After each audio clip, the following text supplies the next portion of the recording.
Bismillah, Assalamualaikum warahmatullahi wabarakatuh teman-teman kelas 5. Alhamdulillah, pada kesempatan hari ini Ibu akan membahas tentang alat gerak aktif. Apakah ada yang tahu apa itu alat gerak aktif? Nah, alat gerak aktif adalah otot. Otot adalah alat gerak aktif karena mampu berkontraksi dan melakukan relaksasi. Kalau mendengar kata otot, apa yang terbenak di pikiranmu?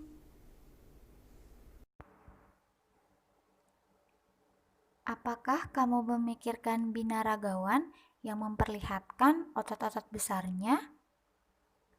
Atau kamu memikirkan petinju yang bertanding untuk membela dirinya?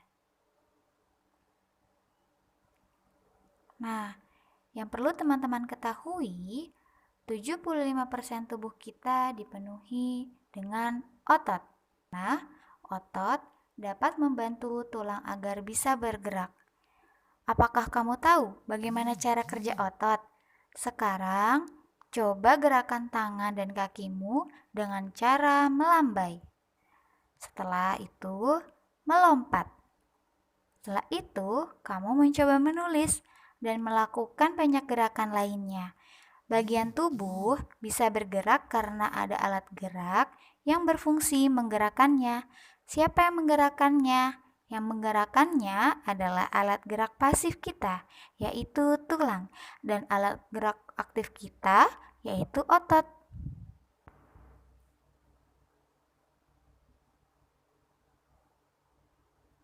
Pembahasan selanjutnya adalah tentang jenis-jenis otot.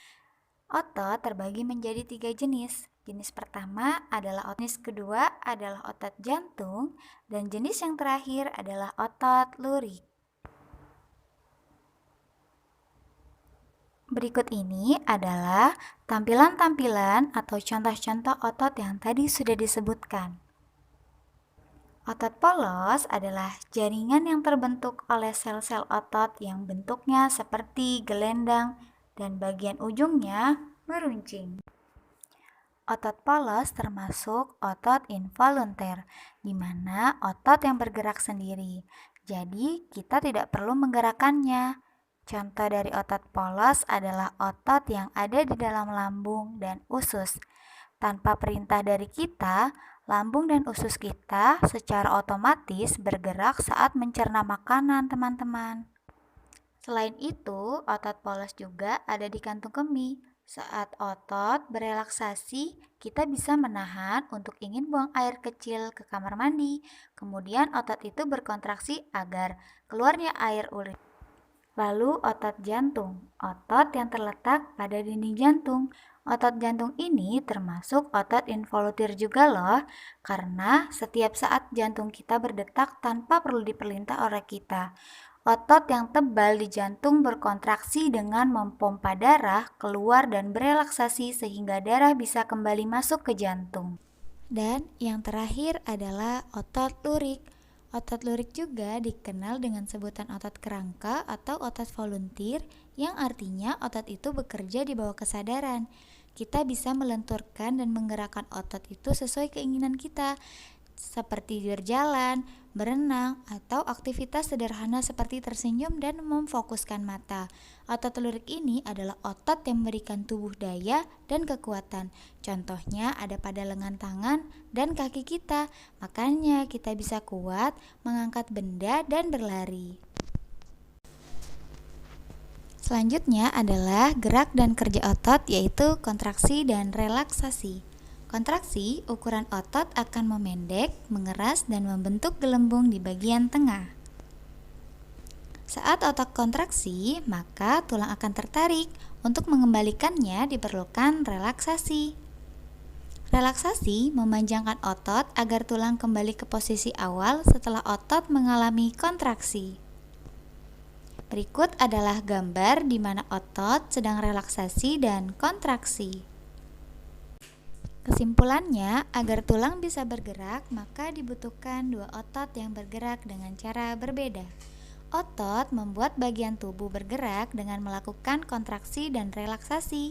Karenanya, bagian tubuh ini disebut anggota gerak aktif. Tapi saat akan bekerja, bagaimana otot bisa tahu kapan harus bergerak? Ketika kita berpikir ingin bergerak, otak kita dengan cepat akan memberikan pesan ke saraf melalui saraf tulang belakang. Saraf pun nantinya membuat otot yang ingin kita gerakkan berkontraksi. Kemudian sensor yang ada di otot mengirimkan pesan kembali ke otak, lalu menghasilkan gerakan yang kita lakukan. Wah, artinya cepat sekali tubuh kita berkoordinasi melakukannya. Pembahasan selanjutnya adalah otot berdasarkan cara kerjanya, terbagi menjadi dua, yaitu sinergis dan antagonis. Sinergis, dua otot atau lebih yang akan berkontraksi dan berelaksasi secara bersamaan. Contohnya otot punggung dan leher.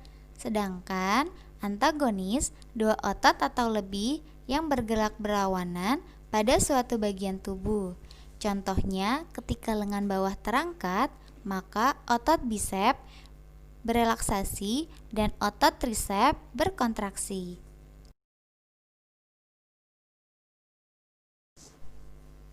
Pembahasan selanjutnya adalah tujuan bergerak. Yang pertama, interaksi antar manusia, kedua, interaksi dengan hewan dan tumbuhan, dan ketiga, interaksi dengan benda mati. Interaksi antar manusia, contohnya bekerja sama atau saling tolong-menolong, lalu berdagang dan belajar. Interaksi manusia dengan hewan dan tumbuhan, contohnya seperti menyiram tanaman, menyayangi hewan, memberi makan, bercocok tanam, dan lain-lain. Interaksi manusia dengan benda mati, contohnya seperti menggunakan handphone, menggunakan laptop, mengendarai motor, dan membaca buku. Sekarang, teman-teman pikirkan 5 manfaat interaksi antar manusia. Cukup sekian pembelajaran pada hari ini. Terima kasih. Assalamualaikum warahmatullahi wabarakatuh.